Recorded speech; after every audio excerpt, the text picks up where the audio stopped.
Hi అండి అందరికీ.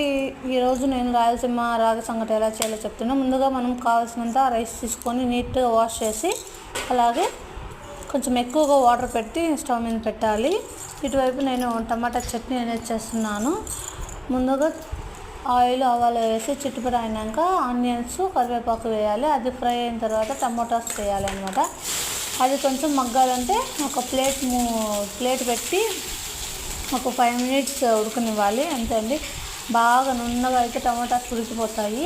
అంతలోపు ఇటువైపు మనము సంగటికి మొత్తం ఒక 90% రైస్ ఉడికింది అంటే రాగి పిండి వేయాలి.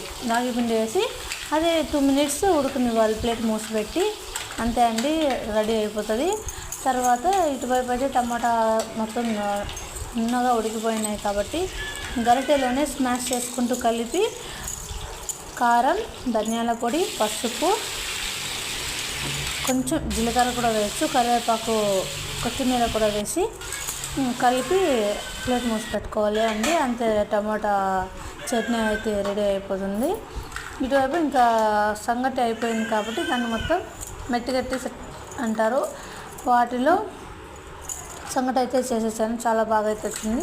మెత్తగా అయితే వచ్చింది. అలా మెత్తగా ఉంటేనే బాగుంటుంది తినేకి సంగటి అనేది. ఇంకా శనగగింజల పొడి, పల్లీల పొడి చేసి పెట్టుకుంటాం కదండి. అది చేయడం ఎలా అంటే కొన్ని పల్లీలు తీసుకొని వేయించి గ్రైండ్ చేసుకోవాలి పొడిగా. అంతే అండి, పల్లీల పొడి రెడీ అయిపోతుంది.